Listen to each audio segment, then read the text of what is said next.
Podemos? Sim. Tá bom, já fizemos a abertura, né, Du? Abertura, vamos fazer agora com vocês. Hoje estamos no dia 18 de junho de 2025, com Eric Lobão, da loja Nirvana. Ele é fisiologista, educador físico, consultor de negócios, membro da Sociedade Teosófica há bastante tempo e participa ativamente da Ordem Teosófica de Serviço. Nós estamos com muito prazer, carinho, gratidão recebendo vocês aqui, bem junto a todos os irmãos da loja Estrela D'Alva, e vamos invocar uma meditação, convidando-os a refletir um pouco, numa posição ereta, confortável.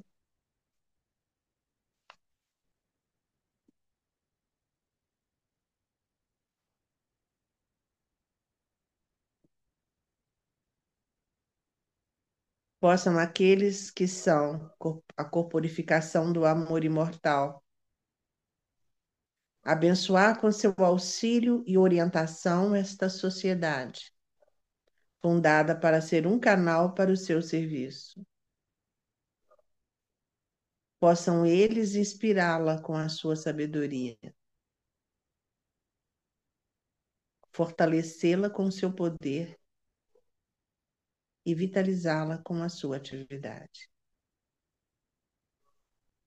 Que os santos seres, os mestres de sabedoria, os santos anjos, arcanjos e suas hostes angélicas, os auxiliares invisíveis, possam estar conosco, protegendo-nos, iluminando e clareando a nossa mente para que possamos absorver todos os conhecimentos e ensinamentos que agora nos serão transmitidos pelo nosso irmão Eric Lobão. Que abençoado seja, bem como todos vocês e a loja Estrela d'Alva. Bem-vindo, Eric, com a palavra. Muito obrigado mais uma vez, TT, pela felicidade, alegria. É com muita empolgação e amor que estou aqui para dividir com vocês, né, uma reflexão, ou várias reflexões, sobre um assunto bastante vasto, né? Quando a gente fala em saúde e espiritualidade, que é o título aí do que a gente vai abordar, a gente tem muitas vertentes de análise para fazer, mas eu queria começar, antes de falar propriamente do assunto, do que a gente faz aqui na abertura. Quando a gente está aí, tem gente que saiu do trabalho e vem direto para se conectar, né, com essa grande egrégora da sociedade teosófica, todos aqueles que mentalizam e criaram uma forma mental de altruísmo, de amor e de compaixão, né? Então, esse momento que a gente faz de início, de reflexão, é para dar uma desacelerada nos pensamentos, para que os nossos corpos sutis, principalmente camamanas, né, o mental e o emocional e o astral, o das emoções, se sensibilize para sutilizar-se nesse momento, para começar a vibrar da maneira que a gente precisa para que a reflexão, inspiração, conexão com o eu, nosso eu superior de cada um de nós, seja mais fácil de acontecer, né? E eu queria dar como exemplo eu trabalho toda sexta-feira, como a TT falou, eu sou membro da OTS, eu recomendo que todos busquem saber o que é a OTS, a Ordem Teosófica de Serviço, né? Foi criada em 1908 pela Anne Besant e é ativa dentro da Sociedade Teosófica. É, Você não precisa ser membro da Sociedade Teosófica, você não precisa ter crença alguma ou religião alguma para ajudar os projetos da OTS, mas todas as sextas-feiras eu faço um trabalho voluntário com Reiki, né? Eu aplico Reiki de maneira voluntária a pessoas que necessitam. E antes, o que eu vou falar tem tudo a ver com saúde e espiritualidade. Antes da sessão propriamente dita de aplicação do Reiki, a gente reúne todo mundo numa sala, todos os chamados pacientes, né? Aqueles que vão receber a energia do Reiki, a energia do amor. E a gente reúne todos eles numa sala e toca músicas, você pode chamar de musicoterapia ou como quiserem, mas a gente toca músicas que vão fazer com que se eleve a vibração. Exatamente porque as pessoas estão chegando de casa, do trabalho, dos seus problemas. E quanto mais sutilizada estiver aí o Kamamanas, ou se utilizado estiver o Kamamanas, emoção e pensamento, mais facilmente ele consegue direcionar a energia que a gente vai inserir no sistema dele ali através do reiki, para onde ele realmente precisa. É o caminho da autocura que nós vamos falar hoje sobre, né? Mas esse momento de recolhimento, esse momento de reflexão sutil, que a gente utiliza músicas antes do reiki, que a gente faz uma abertura oficial antes de começar a falar dos assuntos teosóficos, é exatamente para isso, para sintonizar ou para mudar nossa sintonia para as mais finas e sutis, tá certo? Mas vamos lá, vamos falar sobre saúde e espiritualidade. Como eu disse, é um vasto universo a se tocar. O nosso planejamento é falarmos do que temos hoje sobre saúde e espiritualidade, o que que a ciência fala sobre saúde e espiritualidade. É claro que nós não vamos aqui fazer análise de muitos artigos científicos, mas eu trouxe alguns sobre o que a gente percebe na prática.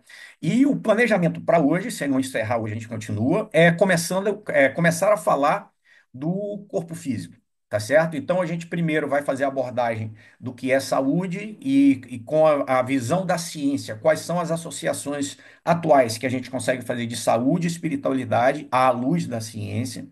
E logo após a gente entra aí na parte do tratamento do corpo físico, do autocuidado, o exercício da vontade sobre o elemental físico, tá certo? Eu vou utilizar uma apresentação aqui. Eu fiz questão de utilizar. A primeira apresentação que eu fiz sobre saúde e espiritualidade foi em 2019. Eu fiz questão de utilizar a mesma, o mesmo layout de slide. Eu não usei nenhum slide mais moderno, não fiz nada diferente. Claro que o conteúdo é outro, mas deixa eu só expor aqui os slides. É que não estou conseguindo colocar no modo de exibição. Só um minutinho. Pronto. Só me confirmem aí, pessoal. Estão enxergando bem? Tá tudo certo? Agora tá ok. Tá bom. Beleza. Então vamos lá. Eu vou começar com a definição da Organização Mundial de Saúde, tá certo? Essa definição evoluiu também. Na década de 80, 90, ela era diferente e se tornou essa agora que a gente vai ver. Então, a Organização Mundial de Saúde nos diz que a saúde é um estado de completo bem-estar físico, mental e social, e não somente a ausência de afecções e enfermidades.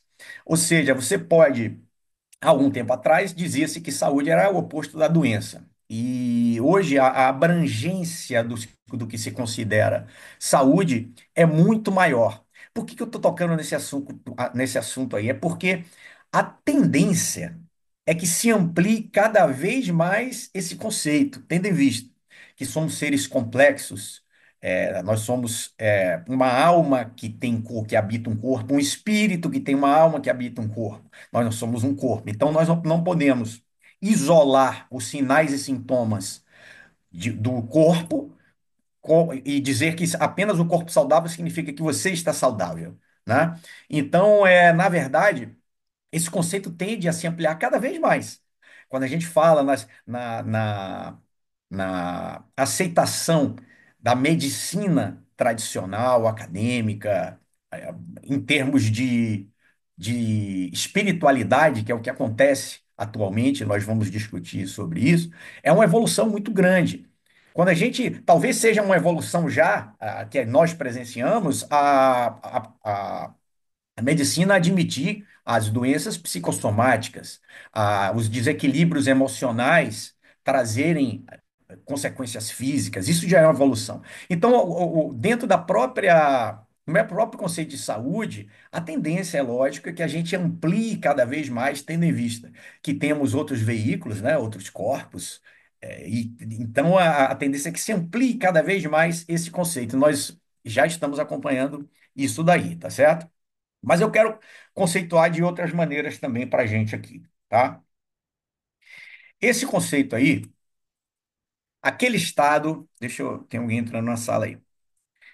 Aquele estado no qual os três processos fundamentais da natureza, quais são os três processos fundamentais da natureza? Absorção, assimilação e eliminação, estão operando plenamente no indivíduo em perfeita harmonia e equilíbrio. Nós falaremos das premissas de saúde, segundo o Geoffrey Hodgson. Geoffrey Hodgson, creio que todos conheçam, foi um grande teósofo, ocultista, clarividente, nos trouxe obras maravilhosas, né? O Reino dos Deuses, o próprio livro Saúde e Espiritualidade, onde eu me baseei a primeira vez para fazer essa apresentação, tá certo? Um livro pequenininho, mas com conteúdo maravilhoso. E ele foi muito longevo, né? Ele viveu 96 anos e nos trouxe aí uma grande contribuição em várias áreas relacionadas à saúde. Ele conceitua assim, e ele tem um aprofundamento nesse conceito, que ele diz que toda vez que você se desconecta com as orientações do seu eu superior, você tende ao desequilíbrio, à desarmonia, à doença. Toda vez que você contraria as leis naturais da natureza, você tende ao desequilíbrio, à desarmonia, à doença. Tá certo? Então, o conceito de saúde que ele coloca é o perfeito funcionamento da absorção, assimilação e eliminação, operando em equilíbrio. E aí a gente tem isso no corpo físico, a gente vai ter isso no corpo etérico e nos demais veículos. E nós vamos falar sobre isso provavelmente no próximo encontro, tá certo? Então, esse é o conceito de saúde do Geoffrey Hodgson. E, peraí que aconteceu alguma coisa aqui, eu fui clicar no para alguém entrar, perdi aqui. Aí eu queria colocar aí, para a gente iniciar a nossa conexão, você viu que eu coloquei primeiro o conceito acadêmico da Organização Mundial de Saúde, depois eu coloquei um conceito de um ocultista, né, que foi o Geoffrey Hodgson, e agora eu quero juntar aí as duas coisas, utilizando Ramatiz no livro Fisiologia da Alma. Olha como ele coloca a parte da doença e da saúde para a gente. Ele coloca assim: a saúde e a enfermidade são um produto da harmonização ou desarmonização. Vejam que ele está usando a mesma palavra do Geoffrey Hodgson, harmonia e desarmonia, do indivíduo para com as leis espirituais que o mundo oculto atuam sobre o plano físico. As moléstias, portanto, em sua manifestação orgânica, identificam que no mundo psíquico invisível, aos sentidos da carne, aqueles que a gente não enxerga, a alma está enferma. O volume de cólera, veja como ele vai associar os sentimentos. O volume de cólera, inveja, luxúria, cobiça, ciúme, ódio ou hipocrisia que porventura espírito tem imprudentemente acumulado no presente ou nas existências físicas anteriores, olha o karma aí, forma um patrimônio morbo-psíquico, uma carga insidiosa e tóxica que, em obediência à lei da harmonia espiritual, deve ser expurgada da delicada intimidade do perispírito. Vejam que o budismo nos fala que na primeira nova verdade, a dor, né, o sofrimento faz parte da vida, né? Mas não enquanto valorização da dor, mas enquanto aprendizado para a evolução. Para você ser impulsionado para a evolução, você vai ter que passar por dificuldades relacionadas ao seu corpo físico, ao seu corpo mental, ao seu corpo astral. E a partir dessas dificuldades é que você vai conseguir dar um passo para frente. Tá certo? Sem elas, talvez você não conseguisse. E o karma não falha. O karma como aprendizado, não como pena ou penalidade, mas o karma ou castigo, o karma como aprendizado não falha. Então, às vezes, é necessário que você precise passar por algo, por alguma desarmonia, alguma doença, para que você consiga evoluir. Aliás, existe um livro muito interessante chamado A Doença como Caminho, tá certo? Nós temos uma palestra, eu acho que de 2022 ou 2023, dentro da loja Nirvana, que eu fiz de dois encontros sobre esse livro aqui, muito, mas muito interessantes, onde ele coloca, ele, é claro que conceitualmente ele não utiliza muita coisa que a gente utiliza na teosofia. Por exemplo, ele separa somente em corpo e consciência, né? Mas uma coisa bem legal que ele coloca é que é, todas as doenças tem sua manifestação, ele coloca o sintoma, o sinal no corpo, mas tem sua causa na consciência. E ele diz que a primeira coisa que acontece quando você sofre de fato com alguma doença é o recolhimento.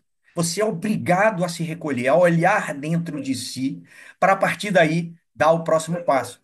E isso é o que a gente enxerga em muitos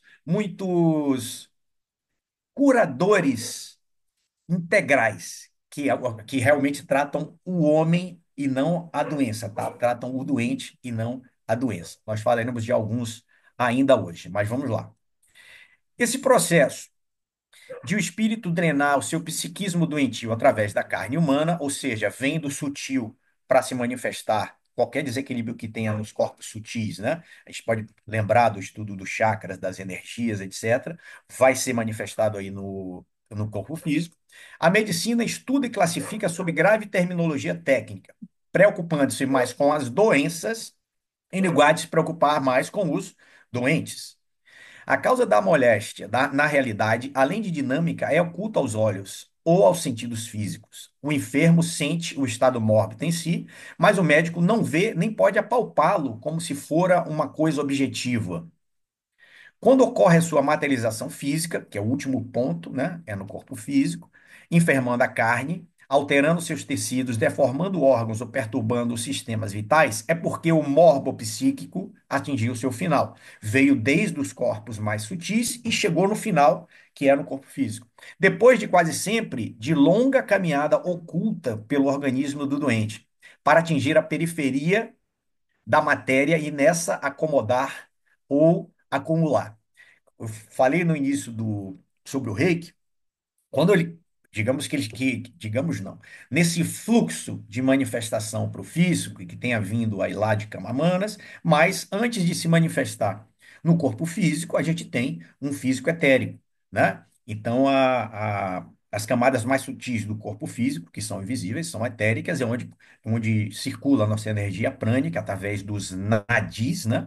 E nós temos os chakras para processar essa energia daí. Então, quando a gente vai aplicar o reiki, na verdade, a gente tenta fazer com que essas obstruções, esses bloqueios, ou esse mau funcionamento, tanto dos chakras quanto da distribuição pelos nadis, não se manifeste no físico.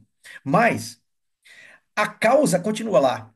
A gente pode, numa aplicação de reiki, fazer com que, naquele momento, a autocura seja provida pela inserção de energia que nós estamos fazendo no corpo do paciente ou de quem está recebendo o reiki.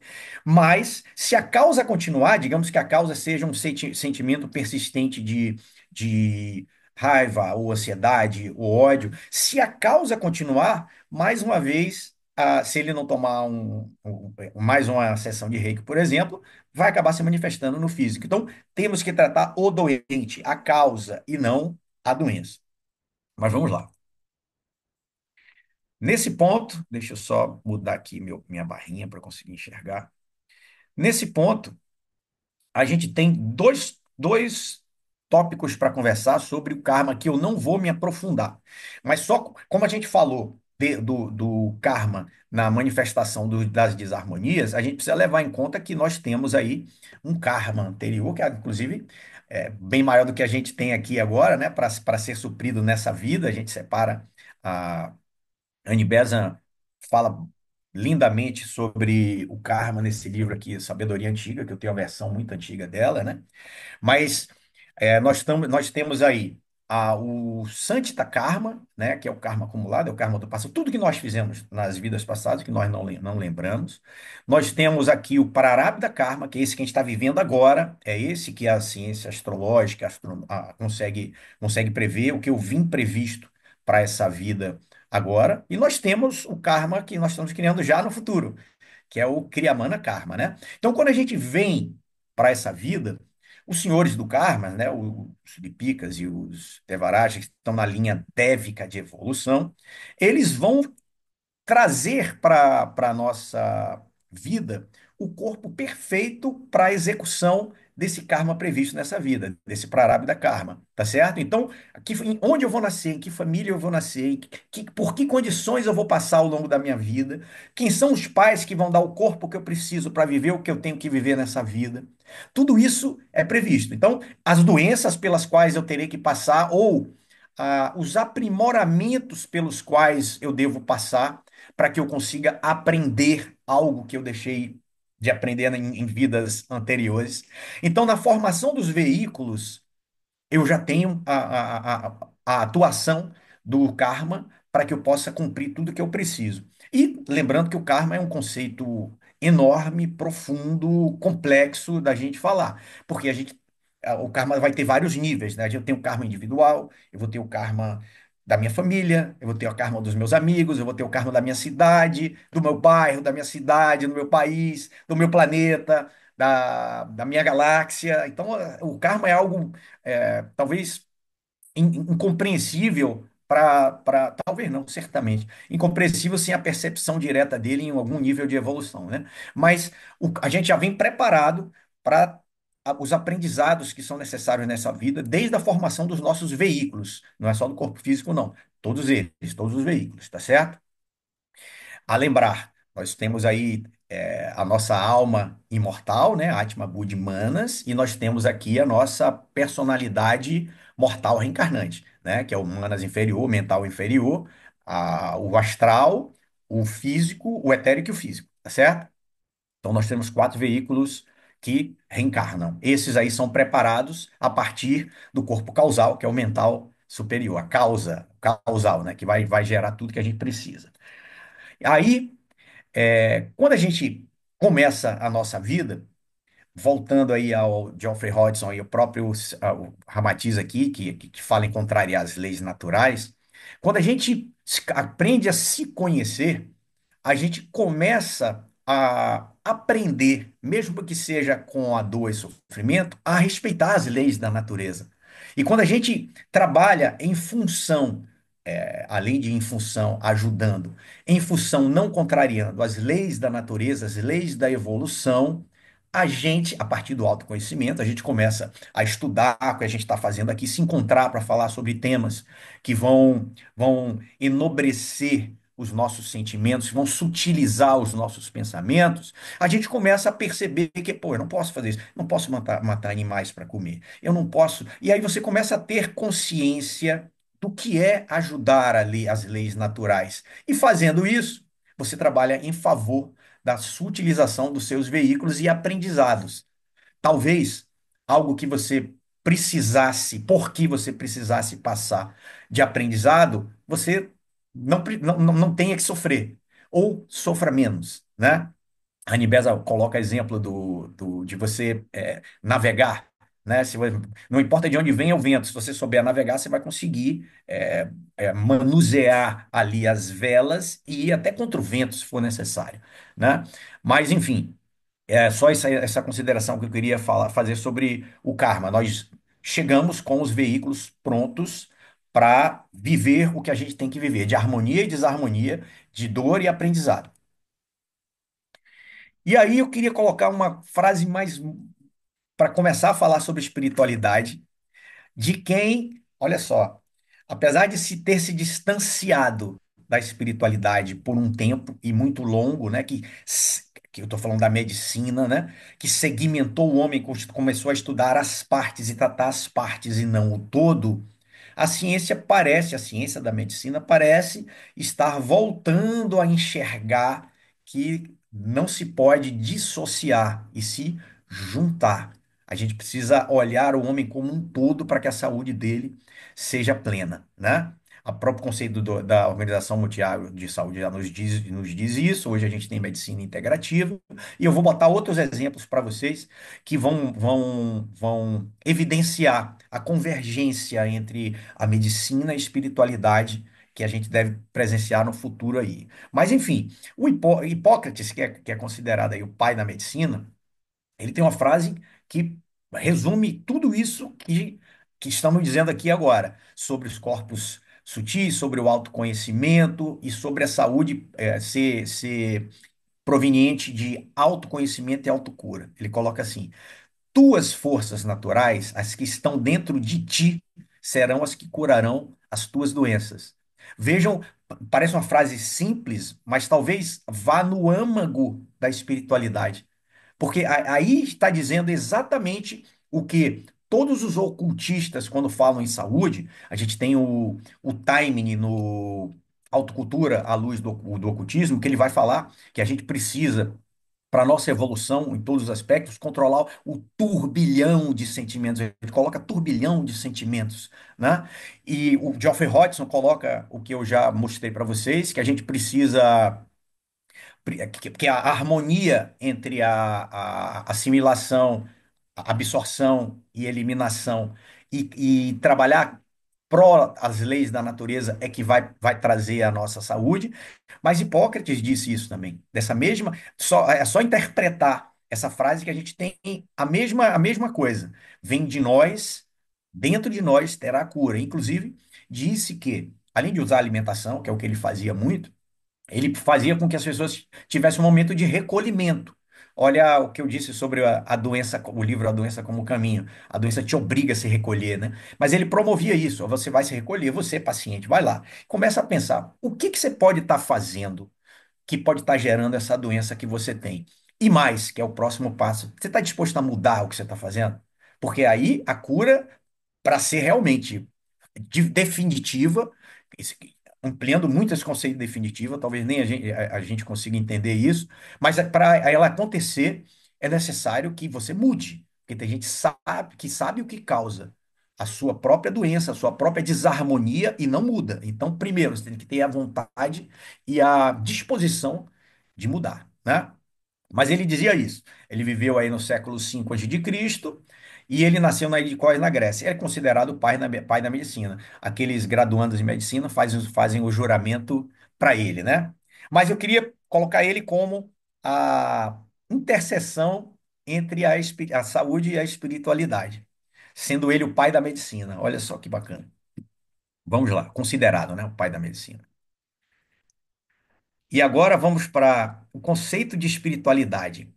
Eu peguei, tinha utilizado de dicionários, etc., mas eu pedi para a IA criar. Por quê? Porque a IA tem acesso aí a muitas informações relacionadas a esse assunto. Ela trouxe esse conceito aí para gente. Vamos lá. Espiritualidade é a busca por significado e propósito na vida, frequentemente ligada à conexão com algo maior que o indivíduo, seja Deus, o universo ou uma força transcendente, ou seja, algo metafísico, algo que não se enxerga, que não está no físico. Ela envolve valores como amor, compaixão, gratidão e paz interior, podendo ou não estar associada a práticas religiosas. Esse é o primeiro ponto que a gente deve tocar. A espiritualidade não é religiosidade, não é religião. É uma conexão que você vai promover com qualquer que seja a força metafísica, a crença metafísica que você tenha, e a partir daí ter um propósito na vida. A partir daí. Aí vamos lá. A espiritualidade pode trazer benefícios para o bem-estar mental e emocional, ajudando a lidar com adversidades e crises, além de proporcionar um senso de propósito e conexão. Propósito e conexão. Vamos fixar bem nesse propósito de conexão, porque a partir de agora nós vamos falar no que a espiritualidade pode influenciar em relação à saúde e o que a ciência nos tem dito a respeito disso daí, tá certo? Mas vamos lá. Aqui, a visão geral criada por IA, desculpa, eu não tinha colocado para vocês. Deixa eu só olhar o tempo aqui, viu, pessoal? Senão, vamos lá. Bom, eu trouxe para vocês aqui alguns estudos, eles não são novos, não, tá? Eu trouxe três. E só quero falar de dois com vocês aí. Eu tenho um estudo de 2012, esse de religiosidade e depressão. Eles pegaram sujeitos, na verdade foram, eu notei aqui só para gente. Quem quiser esse estudo, tá eu posso enviar, porque ele tá liberado dentro é do Jama, né? E se quem quiser, eu posso enviar. É só pedir depois aí no grupo, ou TT me fala que eu mando aí os links, tá? Desses estudos que são muito interessantes.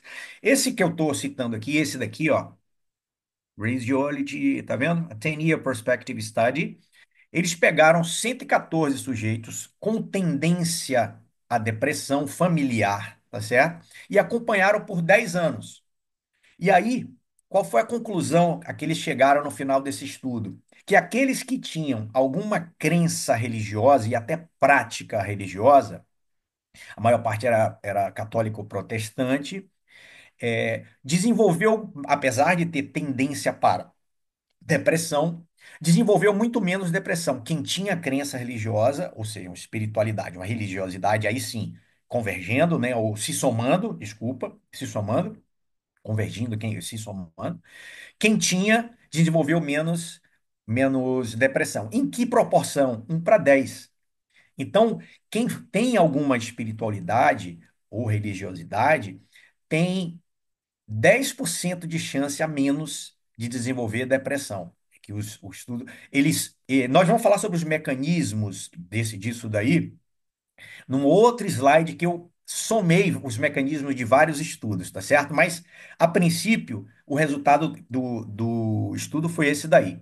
E esse daqui de baixo, que eu estou colocando aqui, ó, que é a correlação neuroanatômica, ou seja, com modificações na plasticidade do cérebro em relação à religiosidade e espiritualidade, ele mostrou o seguinte: a o córtex cerebral ficou mais espesso, não é que ficou. Eles analisaram, fizeram exames de imagem em pessoas que tinham religiosidade e outras que não tinham. E eles perceberam que tinha uma área do córtex cerebral que era mais espessa. E a partir dessa área, a análise do que poderia causar essa área, eles chegaram à conclusão que era conectada ou correlacionada à resiliência. Então, o que eles chegaram à conclusão a partir do exame de imagem foi que as pessoas que têm uma religiosidade ou espiritualidade têm uma resiliência maior, o que as faz superar as dificuldades com maior facilidade, ou seja, com maior eficiência, tá certo? E aí tem alguns modelos de razão disso. Por que a espiritualidade pode ajudar na prevenção ou na cura de doenças? Por que pessoas que têm alguma espiritualidade ou religiosidade sofrem menos de depressão, por exemplo, como aquele estudo nos mostrou, e numa proporção bem grande, né? Ou seja, muito mais pessoas que não têm sofrem de depressão do que as que têm alguma religiosidade e espiritualidade, né? Mas eu vou chegar nos mecanismos. Antes eu quero mostrar mais uma coisa. Aqui, ó, eu tenho uma diretriz da Sociedade Brasileira de Cardiologia sobre espiritualidade de 2019, porque o que que eles perceberam na prática, né? Com a própria medicina tem uma frase bem legal que é a clínica é soberana. A clínica soberana é o que você está enxergando é muito mais importante, às vezes, do que você está vendo no exame, né? Eu tenho vários exemplos práticos disso. Eu tenho um ombro, fui atleta, então eu tenho um ombro bastante danificado em termos de anatomia. E a última ressonância que eu fui no médico, o médico falou assim: ó, olhando para você, eu vejo que eu não preciso fazer nada. Olhando para o exame, eu te opero hoje. Então a clínica é soberana. Mas nessa clínica sendo soberana, os médicos percebiam que a, aqueles pacientes. Por que ele fala em cardiologia? Porque normalmente as doenças cardiológicas levam a danos sérios na vida das pessoas, né? O impacto é grande na vida das pessoas, se não se cuidarem. Então, eles perceberam que aqueles que têm espiritualidade conseguiam se recuperar melhor, superar melhor, ou até viver melhor com uma doença que pode ser grave, tá certo? E a partir daí, eles instituíram um questionário. E esse questionário vai avaliar a espiritualidade com todo respeito e saber que aqueles que têm alguma espiritualidade ou até religião mesmo, religiosidade, poderão ter um outro tratamento, uma outra recuperação, tá certo? Aí tá o exemplo prático desse questionário, que já foi para mim, quando eu apresentei a primeira vez esse estudo, eu acho que foi no próprio ano de 2019 e 2020, isso para mim já foi uma grande surpresa quando eu descobri.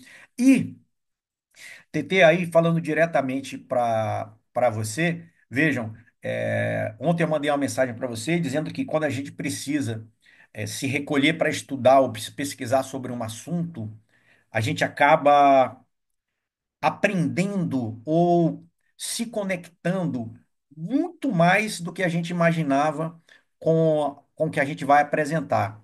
Então, veja o que aconteceu.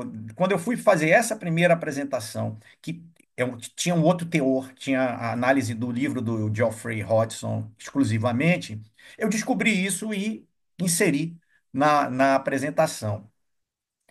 Só que eu descobri uma coisa ainda mais, vou voltar nisso daqui, uma coisa ainda mais interessante agora, que é isso daqui, ó. Eu vou voltar lá, tá? Para falar sobre a Sociedade Brasileira de Medicina, mas eu descobri que foi criado nesse ano 2025, nós estamos agora em junho de 2025, foi criado em março de 2025, Conselho Federal de Medicina, Conselho Federal cria comissão de saúde e espiritualidade. Então, cada vez que a gente se conecta com um assunto, vejam, não foi por acaso que há um ano atrás a gente programou para estar aqui. Isso aconteceu agora. E eu estou aqui para mostrar para vocês algo que é bem atual, né? Acabei de falar no início dessa apresentação, dessa reflexão junto com vocês, que a gente vai acompanhar essa mudança. E olha aí.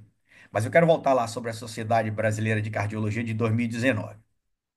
Então, eles reconhecem a espiritualidade como um componente importante na saúde cardiovascular e recomenda a sua integração ao tratamento clínico. Aquele que tem algum acometimento cardiológico, pô, você tem alguma religião? Pô, pratique, ore, medite, é, faça o que você faz na sua religiosidade, né? Então, o grupo de estudos em espiritualidade e medicina cardiovascular da Sociedade Brasileira de Cardiologia, inclusive, foi elevado a departamento, mostrando a importância da área para a instituição. A espiritualidade, definida como um conjunto de valores morais, mentais e emocionais que norteiam pensamentos e atitudes, é vista como um fator que pode influenciar positivamente a saúde do coração. Vejam que a gente falou, né, nos estudos sobre depressão e aqui eles já estão ampliando para o próprio coração. A Sociedade Brasileira de Cardiologia enfatiza que a espiritualidade não se limita à religião. Também falamos nisso, embora possa estar relacionada a ela. A entidade foca na avaliação da dimensão espiritual do paciente, buscando entender como seus valores e crenças podem impactar seu bem-estar e recuperação. Só para não falar tudo de positivo, é claro que nós sabemos que tem religiões que prejudicam a saúde nesse aspecto, né? Que não permitem que se façam certas intervenções. Então, mas a maior parte das vezes as religiões vão ter um caminho de ajuda na recuperação de doenças e enfermidades. E vamos lá. A Sociedade Brasileira de Cardiologia recomenda que a espiritualidade seja avaliada em todos os pacientes, através daquele formulário que eu mostrei anteriormente, especialmente aqueles com doenças crônicas durante a anamnese, doenças crônicas. Ele não vai ser curado, ele vai ter que tratar e talvez encurte a vida dele aquela doença. Então ele precisa realmente se cuidar. A diretriz da Sociedade Brasileira de Cardiologia sobre prevenção vascular inclui a espiritualidade e fatores psicossociais como tópicos relevantes. A SBC reconhece a importância de compreender como a espiritualidade pode influenciar a saúde cardiovascular e encoraja a abordagem integrada entre medicina e espiritualidade. Abordagem integrada entre medicina e espiritualidade. Ó, a integração que eu disse.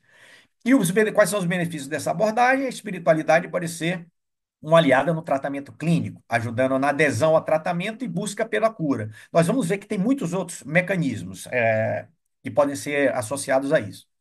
A espiritualidade pode contribuir para a compreensão do processo de adoecimento e cura.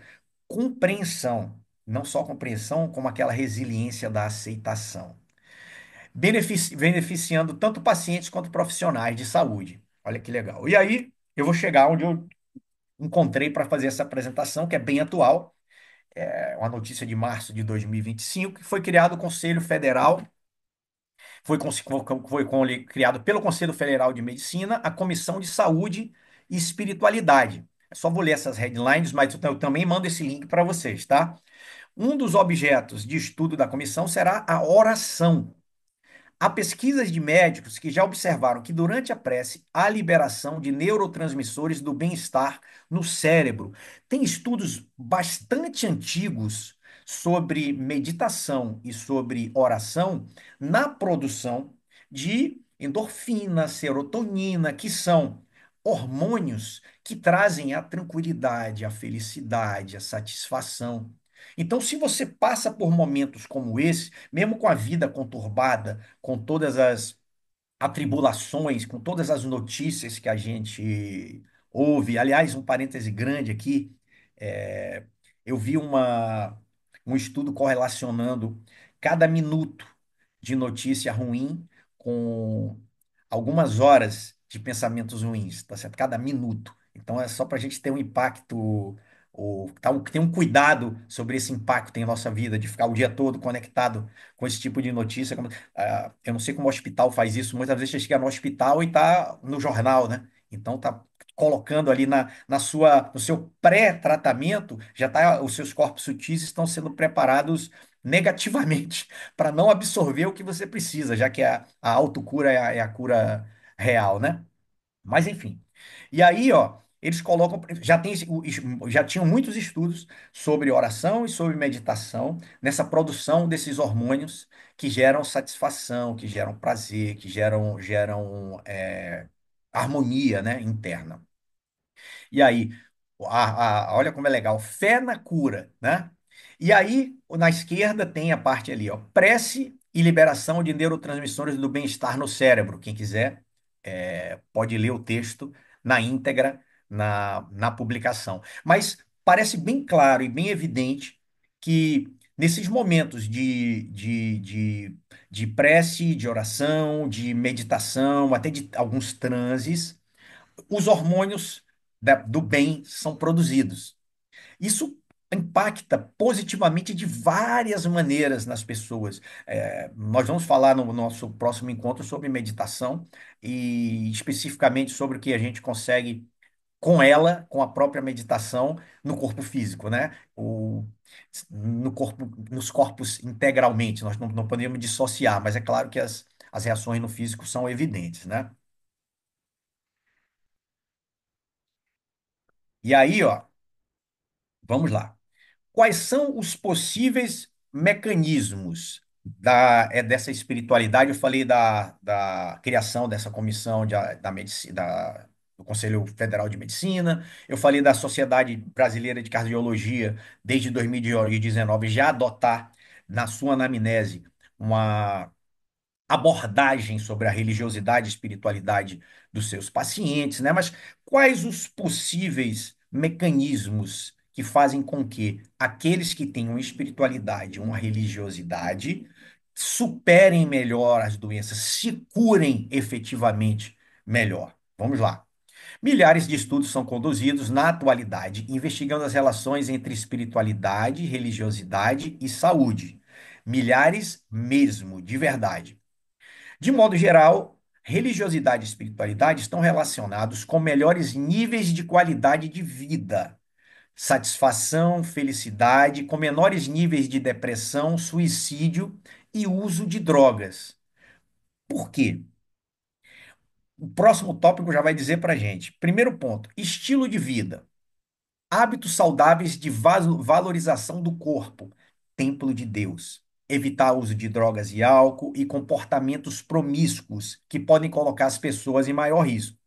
É claro que, tendo em vista que a humanidade está em diferentes graus de evolução, como da escola, do maternal até o pós-doc, tem gente em todos esses níveis de aprendizado. o nosso irmão Ricardo Lindemann gosta de parafrasear o irmão Félix dos recém-chegados. É claro que os diferentes níveis de evolução vão gerar diferentes motivações para esse mudança de estilo de vida, tá certo? A gente ainda hoje tem grande parte da sociedade que muda de vida, por exemplo, por medo do castigo, né? Então, eu vou para o inferno eterno, ou é um pecado capital fazer isso, e por medo da penalidade, do castigo, ele deixa de fazer algo que moralmente ou eticamente é errado. A consequência em si foi muito boa, em termos de mudança de vida, de estilo de vida, até para a saúde de quem está de quem tá sendo impactado. Mas talvez a causa evolui, a causa, é a- com o aprimoramento em termos de evolução, que é mais vidas, a única diferença é isso, uns têm menos vidas é, encarnados e outros têm mais vidas encarnados, um tem, alguns têm mais vidas dedicadas ao plano divino encarnados, outros menos, enfim. Mas a partir do momento que se vai evoluindo, começa-se a perceber de verdade, porque isso é percepção, não adianta você tentar ler, porque isso não vai causar uma mudança de vida em você, mas à medida que você vai percebendo a realidade da causa, você começa a mudar seus hábitos de vida. Mas é fato que grande parte da população, ainda na ignorância, chamando de ignorância apenas porque está na segunda série ainda, simplesmente por isso, ignora muita coisa do porvir em termos de sabedoria e conhecimento, está mudando de hábito por medo. E isso é positivo, tem a sua parte positiva nisso daí, tá certo? Então a mudança de hábitos, não importa qual seja a causa, faz com que aceite-se melhor a mudança de comportamento no que tange a danos para o corpo físico, né? Então, pare de beber, pare de dormir tarde, pare de ir para farra, de ouvir músicas. Olha como o Lyd Bitter tem um livro, O Lado Oculto das Coisas, dois livros, O Homem Invisível e Invisível, que coloca maravilhosamente esse tipo de influência, né, do meio sobre a gente. Ele fala da música, principalmente, né? Principalmente não, também. Então, para de ouvir certas músicas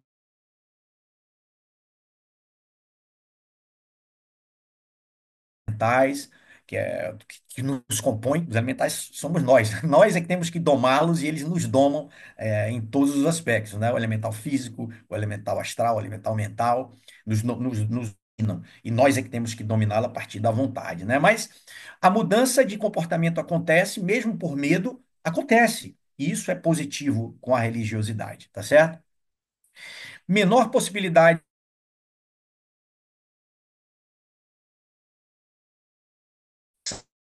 de turpações de algumas religiões, a violência é evitada em todas as premissas religiosas, tá certo? A rimsa é pregada em todas a não violência é pregada em todas as religiões. De novo, salvo sob algumas deturpações que não são de fato a, a as pessoas não seguem de fato o conhecimento real, esotérico daquela religião, né? Mas reduz-se a violência. Suporte social, talvez essa seja uma parte muito importante dos encontros promovidos pela religião, né? Eu vou ler e depois eu comento. Então, suporte social, contatos de amigos com a maior profundidade de relacionamento, possibilitando a abertura para pedir e obter ajuda. O que que acontece hoje com o mal do século, com a depressão? As pessoas se isolam. Por quê? O que se sente na depressão é que faz parte desse processo, ou te empurra para esse processo de isolamento, vai se isolando cada vez mais. E não pede ajuda. Quando? Enquanto você, quando está numa comunidade religiosa, seja ela qualquer, vocês estão falando dos seus problemas. É mais fácil que você divida que precisa de ajuda. E também é mais fácil você ajudar o próximo que te pede. Se o cara está ali na sua frente, tipo, pô, me ajuda, estou precisando de uma ajuda agora. Não estou falando de ajuda física, que isso já acontece também em diversas religiões. O Espiritismo trouxe muito fortemente a parte da caridade, doação e altruísmo, né, para a sociedade brasileira principalmente, né? Mas é muito mais fácil dividir os seus problemas, dividir os seus reais conflitos e necessidades, dividir os seus desequilíbrios quando você está ali em comunidade com alguém da sua religião, não é verdade? E é muito mais fácil você prestar ajuda, porque a pessoa está te pedindo. Ninguém vai negar ajuda a quem pede, né? Ou pouca gente vai negar ajuda a quem pede. Bom, agora vamos para o próximo item. Sistema de crenças. Obtenção de uma compreensão do que está acontecendo para a vida e situações estressantes. Lembre-se, um dos conceitos de espiritualidade é o encontro de propósito na vida. Propósito na vida é algo que guia, que é a bússola de muita gente. E, em contrapartida, é o que tira muita gente da sobriedade e equilíbrio. Pô, mas não sei qual o meu propósito na vida. Quantas vezes a gente já ouviu essa frase de pessoas que não conseguem se equilibrar emocionalmente ou e se entrega uma depressão, ansiedade, né? Ah, eu não vejo qual é o meu propósito na vida. Então, lembre-se, a religião, a religiosidade, a espiritualidade tem a ver com propósito. Então, o sistema de crenças gera uma obtenção de compreensão do que está acontecendo para a vida e situações estressantes, dando sentido aos fatos e se sentindo capaz de lidar com a situação. Aí, essa mesma frase, dando sentido aos fatos e se sentindo capaz de lidar com a situação, que situação?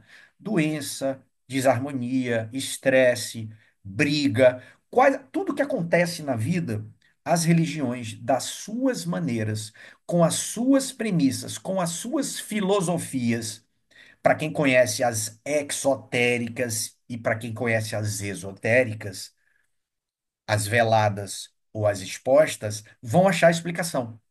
Então, mesmo que a explicação não, mesmo que a mesma explicação não sirva para mim, mas sirva para alguém, ótimo.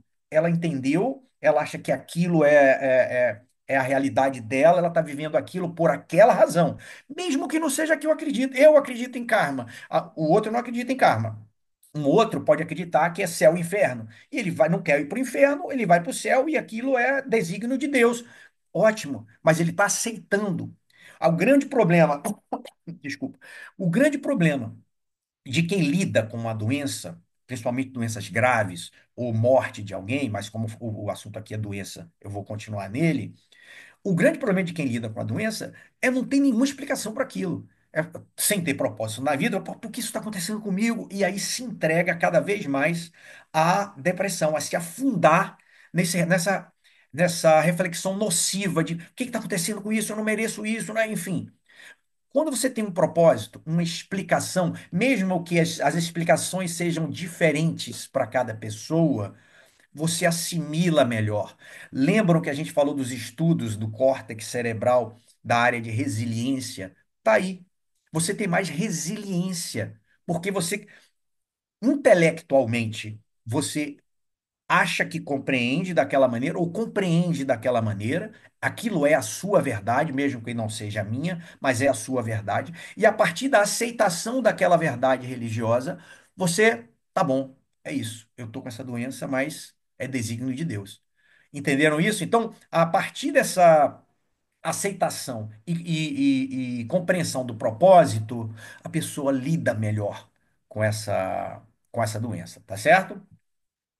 E por último aqui, as práticas. Então, a oração, a meditação e o transe vão ter benefícios diversos. Aí eu falei de benefícios manifestados no físico. Quais são os benefícios manifestados no físico?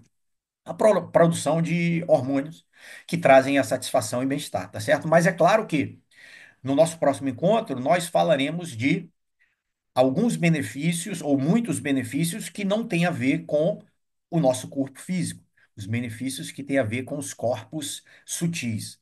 Mas eu quero deixar isso, deixa eu só. Ah, não, deixa eu só explicar de onde eu estou tirando grande parte das fontes aqui. Aí eu queria me direcionar diretamente a vocês aí de Juiz de Fora, tá?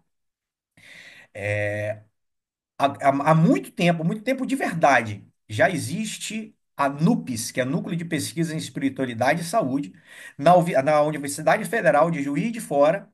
E esse professor doutor Alexander Moreira de Almeida conduz muitos estudos, muitos nessa área de saúde e espiritualidade, principalmente relacionada à psicologia e psiquiatria.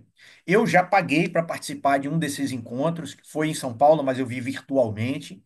E eles têm muita coisa publicada em relação hoje tem muita coisa publicada à saúde física também. Mas a maior parte dos estudos é, foram desenvolvidos na parte psiquiátrica e de psicologia. E isso tudo está acontecendo aí em Juiz de Fora, do lado da Estrela d'Alva, tá certo?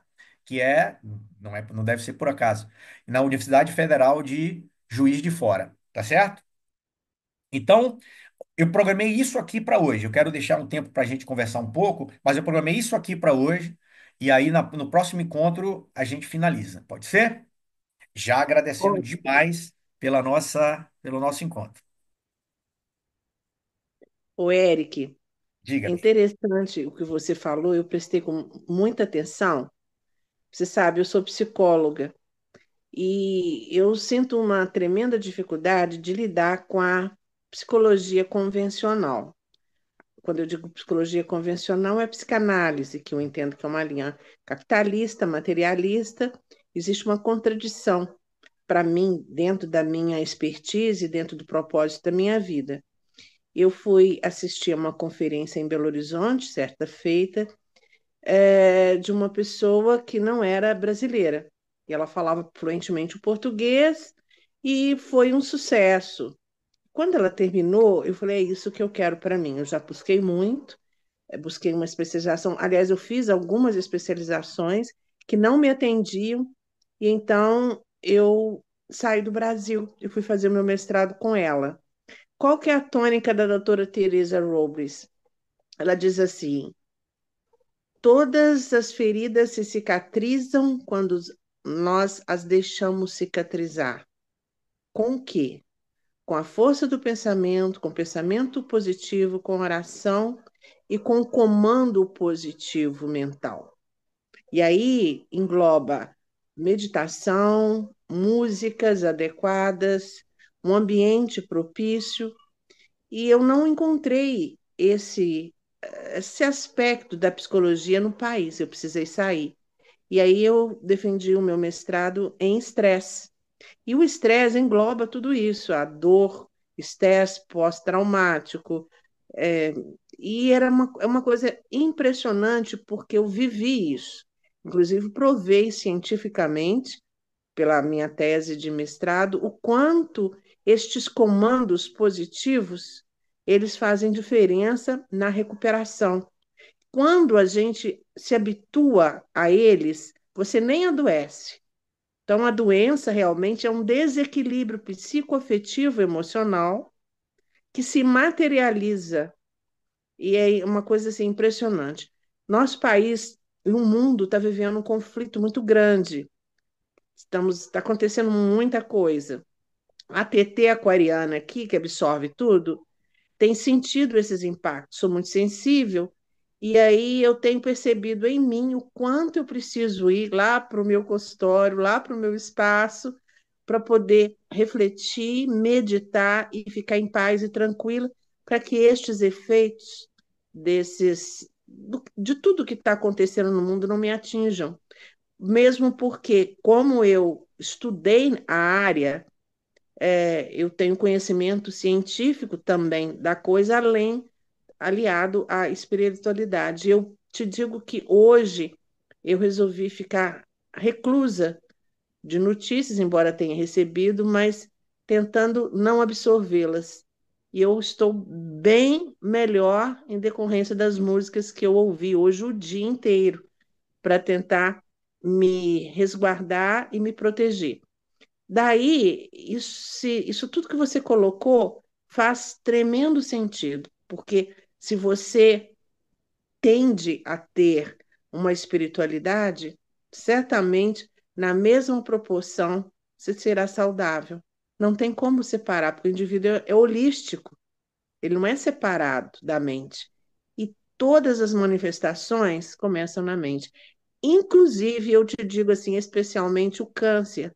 Nós temos provas científicas, por exemplo, de que o câncer ele é decorrente de golpes, de estresse, de mágoas, é, de uma mudança radical de vida, de um acidente, de algo inesperado que ocorreu na família. A gente prova isso cientificamente. Há uma desarmonia nas células que provocam o câncer, e bem como outras patologias também. E cada órgão do corpo que é atingido por essas infecções, por essas dores da alma, vão expressar. É mágoa, é uma perda, é um luto físico, é uma perda física mal trabalhada, o corpo expressa. É, Aliás, tem um livro do Pierre Weil, né, que fala O Corpo Fala. é bem Não sei antigo, se bem, você bem legal. conhece. Bem legal esse livro. Bem legal. Eu estudei com Pierre Weil, fiz cursos com ele, e é impressionante como realmente o corpo fala. Não há como separar. Quanto mais espiritualizado a gente se torna, mais meditativo, mais silencioso por dentro, mais condições de apaziguar os ânimos para que estas desorganizações, esses conflitos não atinjam o nosso corpo, a fim de que nós possamos ter o máximo de saúde possível para cumprirmos o nosso Dharma. É, lindo. Deixa eu fazer três observações sobre tudo que você falou. A primeira delas, da relação às doenças. É claro que existem doenças que têm a ver com outros níveis de karma, né? Quando a gente fala em pandemia, quando a gente fala em doenças virais, Uhum, etc., a gente vai passar por isso. A maior parte do que a gente sofre é interno, são manifestações que vêm do sim. sutis para o físico, mas é claro que tem outros acometimentos que são externos devido aos karmas coletivos, por exemplo, né? É a primeira observação. A segunda. Quando você falou sobre os jornais, há muito tempo que eu faço isso. Eu leio as notícias, só as headlines, no dia, há muito tempo, de verdade, tá? Só para saber as tendências do mundo e ponto. Eu não assisto um jornal. E o que eu queria comentar é que no livro lá do Oculto das Coisas, no capítulo em que o Leadbeater, escrito pelo Charles Leadbeater, para quem não conhece aí, ele, um dos capítulos que ele fala sobre nossos hábitos, como os nossos hábitos nos influenciam, ele fala na época, a época, talvez 1910, 1915, eu não sei exatamente quando foi escrito o livro, vale a pesquisa aí pra gente, mas ele fala a época sobre leitura de jornais e revistas. Ele fala exatamente sobre isso, para que não se dê muito tempo, não se invista muito tempo, não se dê muito tempo à leitura de jornais e revistas, tá certo? E a terceira coisa que eu quero falar sobre você ficar mais reclusa, nesse momento que você sente que a humanidade está num desequilíbrio muito grande, etc. O Gina Arajadasa tem um livro muito legal chamado Teosofia na Prática, Teosofia Prática. E ele coloca um ponto eu queria que todo mundo refletisse junto aqui. Quando a gente faz orações ou vibrações pela paz mundial, faz todo sentido, que ele coloca bem assim, é, os planos da humanidade, os planos físico, astral e mental, são alimentados pela própria, né? Ou são compostos pelos próprios pensamentos e sentimentos da humanidade. Então ele coloca um negócio bem legal. Ele fala assim, ó, um gatilho de violência, de um tiro que está sendo dado agora do outro lado do mundo, pode ter sido pelo seu pensamento ruim de raiva que você teve agora. Você alimentou toda aquela massa de pensamentos, de vibrações negativas, e impulsionou alguém do outro lado do mundo a fazer uma coisa errada. Então, ele está integrando toda a humanidade em um plano mental e astral. Então, o oposto também é verdadeiro, aliás, tem mais poder ainda, porque as energias sutis, as vibrações mais altas, se propagam com mais facilidade e velocidade.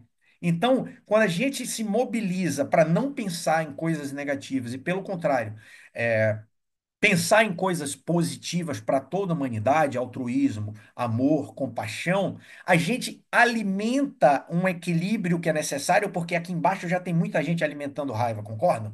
Tem muita gente alimentando aqui os sentimentos ruins e baixos. Então, quando a gente vibra de outra maneira, a gente consegue promover a nossa parte nesse equilíbrio daí. Muito legal o que você falou. Sim, porque as frequências são mais sutis em planos superiores, daí chega-se rápido onde tem que chegar. Quando você faz meditações num ritual de cura, por exemplo, que você faz apelo aos anjos, os invoca e você coloca uma música que possa fazê-los aproximar-se de nós, você eleva seu campo vibracional e o recado chega aonde tem que chegar. Pessoas sensíveis, distante de você, recebendo as energias direcionadas a ela, vão sentir e vão perceber o efeito. Posso expor um negócio aqui? A gente falou do Sim. Geoffrey Hodgson, vai ser. Eu vou usar bastante o livro Saúde e Espiritualidade do Geoffrey Hodgson no nosso próximo encontro, tá? Mas eu quero pegar um outro livro dele que eu deixei nessa página para a próxima aula, mas já vou. Próxima aula, desculpa. Nosso próximo encontro, e eu já vou mostrar para aqui. Esse Reino dos Deuses. Eu tenho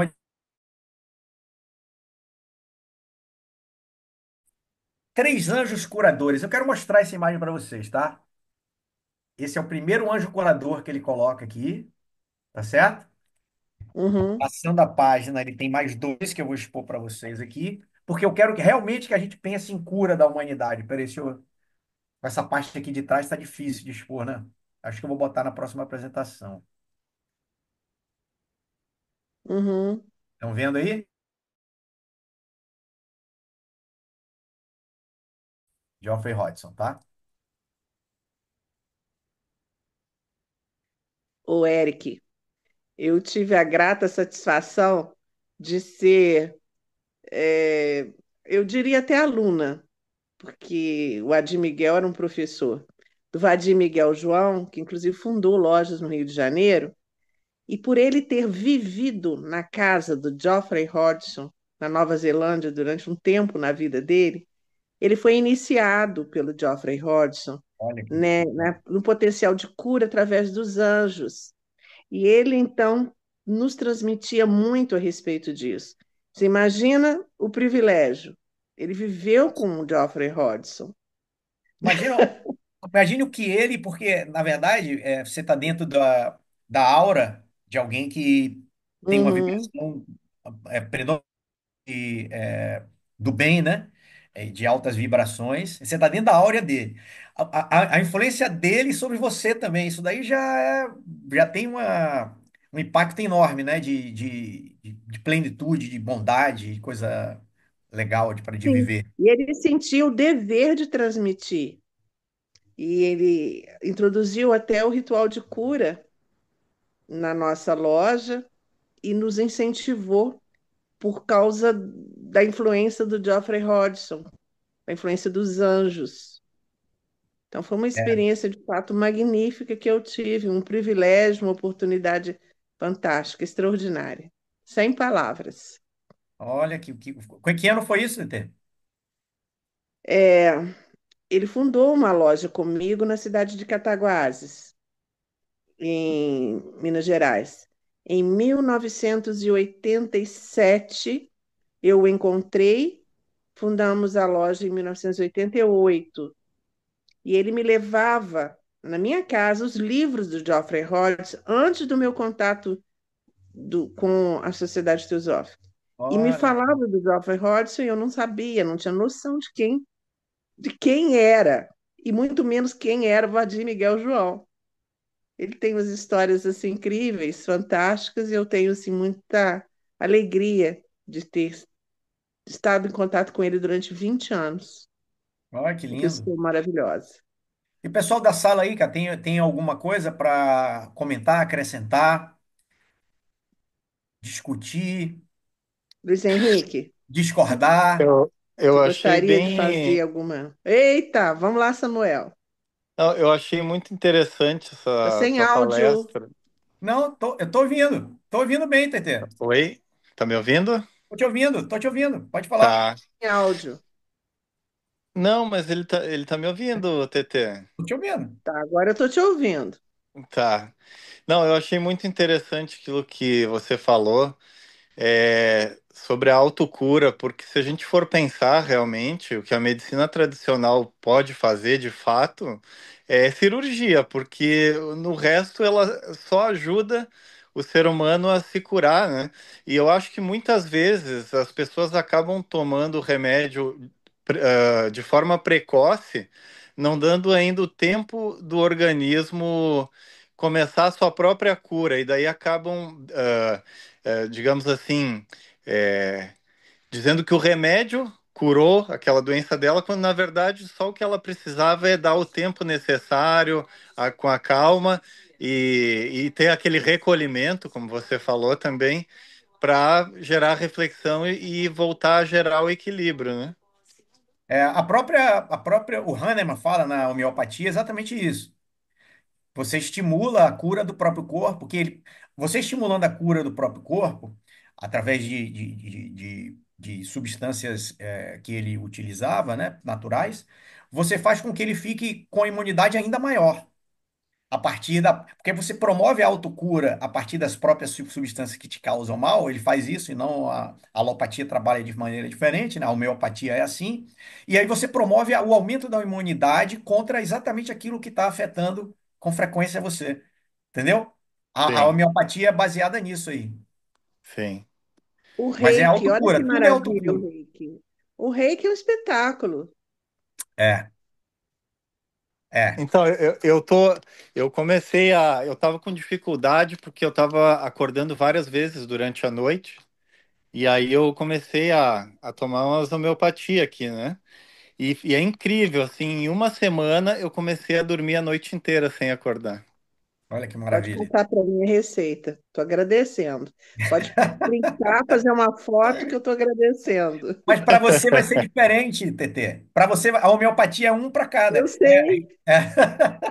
eu sei, porque eu faço uso da homeopatia há muitos anos. Mas dependendo da fórmula, não.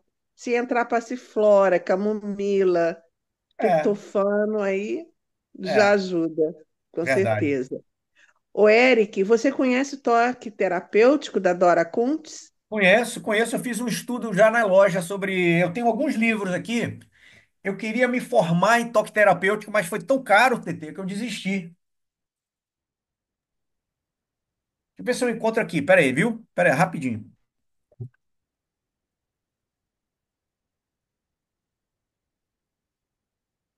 Em Brasília, a irmã do Serginho, que foi presidente da Sociedade Teosófica, ela especializou-se em toque terapêutico. Ah, Talvez mas ela possa até ministrar alguma live para nós. Eu vou tentar ah, encontrar-me com eu só ela. achei um. Eu só achei um. Esse aqui não tem em português, tá vendo? Sim, Terapêutica Touch. Eu só achei uma aqui. Essa é a da Dolores Kruger. Essa Dolores Kruger foi a parceira da Dora Kunz na criação. A Dora Kunz foi instruída pelo próprio Leadbeater, né? Na sim, clarividência dela. na Então, clarividência. e essa A Dora Dolores aqui. Kuntz, Ah, eu participei de seminários com ela em Brasília.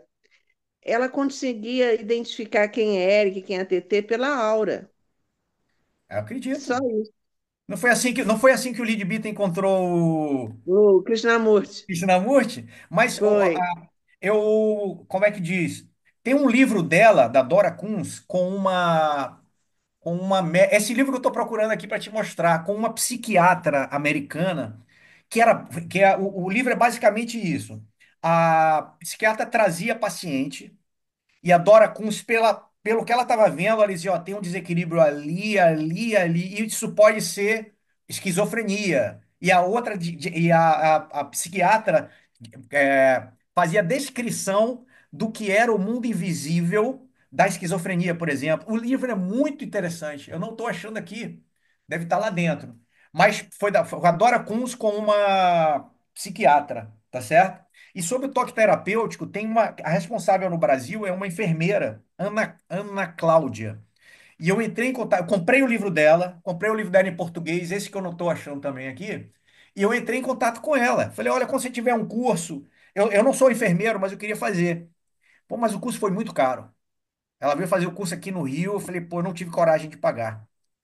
Aí eu continuei só no Reiki, mas eu queria me aprofundar um pouco no toque terapêutico Eu vou também. te passar o contato da Célia. Eu tenho ela aqui comigo. Ela fez doutorado em alguma coisa ligada à cura. Ah, Fez em Brasília, no UNB. Irmã do Serginho, Sérgio Moraes, é a e Célia Moraes. eu não conheço Ela é, ela, só conheço ele. pois é, eu vou, é a irmã dele. Ela é psicóloga e mestrado e doutorado nessa linha. Eu tento entrar em contato com ela e te passo.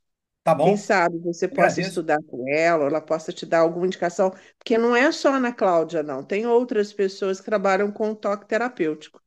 Não, mas como ela é presidente de um organismo Uhum. que controla o toque terapêutico e implanta com as enfermeiras, pelos conselhos, Conselho de Enfermagem do Rio, Conselho de Enfermagem de São Paulo, é ela que vai dar o treinamento, entendeu? Aí quando ela Uhum. veio aqui no Rio, ela me avisou. Eu entrei em contato direto com ela. Não estou achando aqui O o livro. Eric, a cura prânica também. O Tem Adir Miguel também. João, ele trabalhava com a cura prânica. Ele aprendeu homeopatia, ele praticava homeopatia, ele tinha cães, ele trabalhava é, com os cães, com os gatos, recolhia ração para os cães e gatos, e ele aplicava homeopatia nos cães e compreendia bastante de acupuntura e cura prânica, reiki. O Adi Miguel era um ponto fora da curva, né? Foi, você conviveu com ele, né? Convivi 20 anos, só isso. Que glória, né? Que glória. Pô, não estou achando o livro, cara. No próximo encontro Mas eu mostro. alguém que está presente aqui no grupo conhece alguma dessas técnicas, tem alguma experiência para prestar algum depoimento? Nós ainda temos alguns minutinhos. Ou quer Seria falar uma alguma coisa, honra. né? Quer falar alguma coisa Sim, sobre o que foi exposto? Vou procurar aqui uma. a palavra está aberta. Aqui, ó, achei o livro. Ana Cristina de Sá. Tá aqui, ó. Toque Aham. terapêutico. Não é Ana Cláudia, não, Ana Cristina. Ana Cristina de Sá, tá vendo? Comprei o livro dela, entrei em contato com ela. Mas vamos lá, ver se a irmã do Serginho me dá outro caminho. Sim, de repente até ela mesma está ministrando o É, curso, é. não é? E a cura prânica também é algo bem interessante. Pela experiência que tive com o Adi, ele falava tanto da cura prânica como a possibilidade de você limpar o seu campo áurico energético e se revitalizar, de alguma forma com alguma similaridade com o Reiki, né? Mas as técnicas são bem distintas. Então, É que. Opa, um, ontem eu tô com tava com uma dorzinha nas costas faz um tempo e eu vou numa pessoa que ela faz a massagem, mas ela também faz a acupuntura e ela trabalha com o reiki, mas eu nunca tinha feito reiki, né? E ontem eu fui, e enquanto eu tava com a acupuntura, ela fez uma aplicação de reiki. E eu não sei assim o que que aconteceu, mas umas 2 horas, desde que eu saí de lá até umas 2 horas depois, sabe quando você acorda e fica aquela vibrando o seu campo Hum, etérico, assim, fica uma vibração. Eu fiquei uhum, umas 2 horas assim que eu fiquei pisando nas nuvens, assim, eu observava o mundo, parecia que eu estava em alfa, assim, em outra. legal. A mente vazia, pacificada, a emoção, observando as coisas, foi uma coisa muito interessante, assim, que me aconteceu ontem. é. Que Curioso, legal, assim, cara. fiquei umas 2 horas, assim, nesse estado. Pois é, agora você imagina, eu fiz o meu mestrado todo baseado nisso, na possibilidade de você se interiorizar para se autocurar. Então, nós fazíamos muitas práticas de meditação e nós ficávamos em êxtase. Quando os cursos terminavam, ao longo de 30 dias, nós éramos pessoas transmutadas. Foi uma maravilha, É por isso que os uma benção. pacientes, pelo depoimento do Samuel, por isso que os pacientes de reiki voltam, cara. Então, Não importa a religião, não importa se você crê, não importa em nada. Tem gente que, dentro do nosso grupo lá de voluntários, tem gente que faz em nome de Jesus, fala de Jesus, tem gente que fala, enfim, cada um tem uma crença, mas na verdade, para o paciente que está recebendo, não vai importar nada disso. A única coisa que eu, quando alguém vem, às vezes o próprio paciente vem te contar alguma coisa, né? Ah, que aconteceu alguma coisa com meu filho. Ah, eu tô com dor ali. Eu falei, cara, a única coisa que eu falo, ó, o mundo é mental. O seu mundo é mental. Eu só penso que você pense em coisas boas. Pense no que te inspira o bem e amor e compaixão. E é assim que você vai direcionar a energia para onde ela precisa. Eu não precisa associar a religião, né? Você vai receber energia, é isso. É isso. E você que vai direcionar. Mas, voltando ao assunto de hoje, a causa não está sendo tratada ali. A causa tem que ser buscada pelo próprio paciente, isso é, autoconhecimento e evitar o que vai gerar aquilo ali. Seja pensamento, seja emoção, persistente, né? Mas realmente é muito eficiente. Os pacientes voltam e se sentem bem melhor, sempre. E concomitante a isso também, para mantermos no nosso equilíbrio, existem ervas, existem chás que você pode se utilizar. São alternativas até que você possa chegar a esse momento de êxtase sem necessitar desses artifícios, né? Mas aí tem uma longa estrada a percorrer. Ah, sem dúvida. Na verdade, vai ser sutilizar pensamento e sentimento. Tentar botar sempre bons pensamentos e sentimentos, o que é difícil na nossa vida prática. Com O tempo inteiro. certeza. Existe também alternativa, eu vejo muito interessante, da medicina ayurvédica. A medicina ayurvédica também é um espetáculo.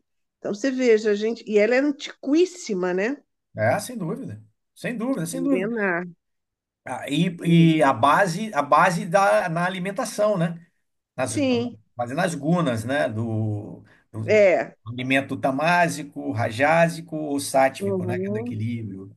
É isso. Alternativas nós temos. Sim. É a busca.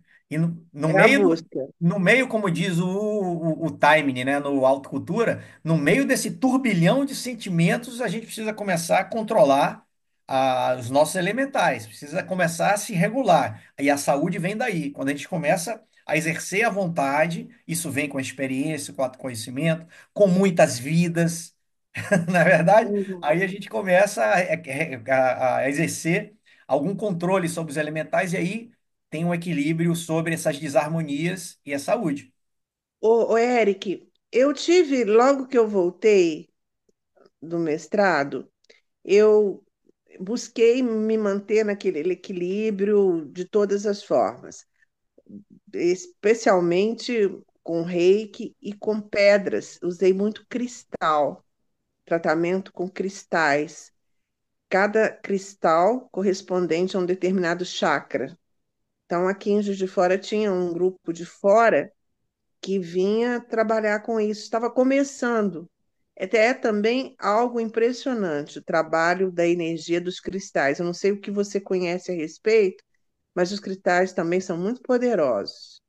É o trabalho de restabelecimento dos seus chakras, do seu equilíbrio energético, de disseminação de seus conflitos, te acalma, tem as pedras quentes também.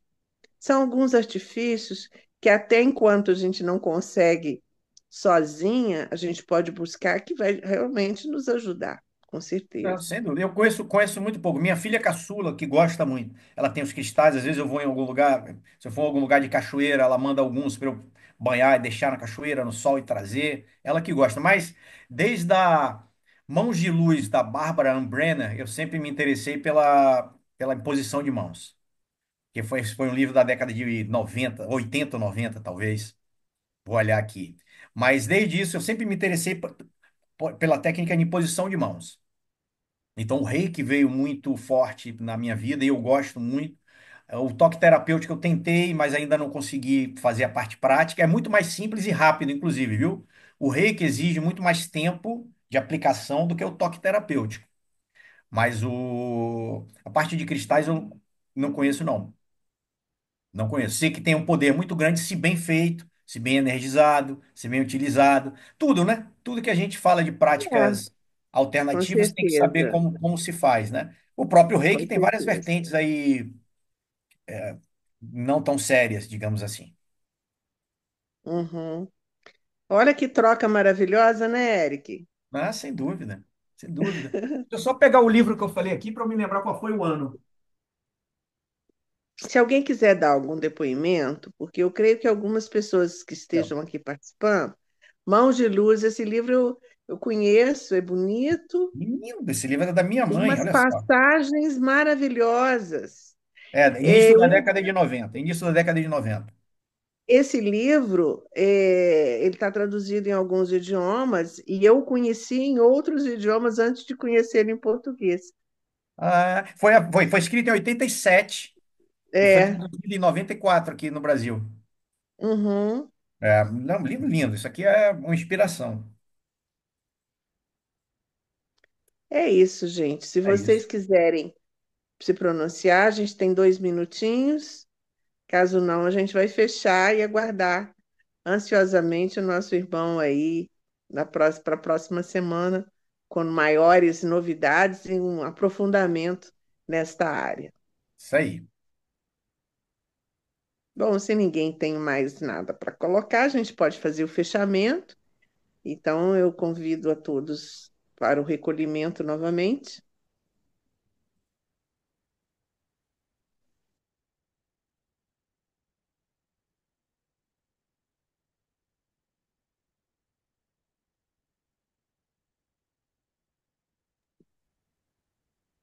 Ó vida oculta que vibras em cada átomo,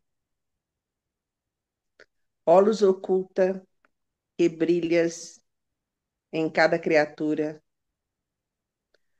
o amor oculto que tudo abranges na unidade. Possa todo aquele que se sente uno contigo saber que ele é por isso mesmo uno com todos os outros. Que os mestres de sabedoria e compaixão sigam conosco no final da noite de hoje, durante o nosso sono, acompanhando-nos nos nossos sonhos, no nosso despertar de amanhã, e siga conosco durante a manhã de amanhã, ao meio-dia,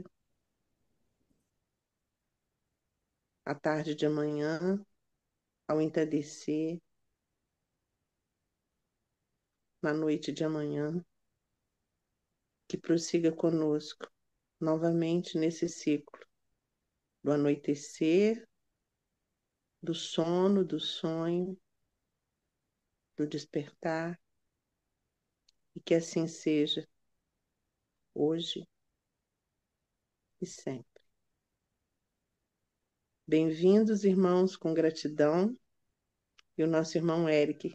Muitas bênçãos na sua vida, prosperidade, muita saúde e muita paz. Amém. Namastê. A todos.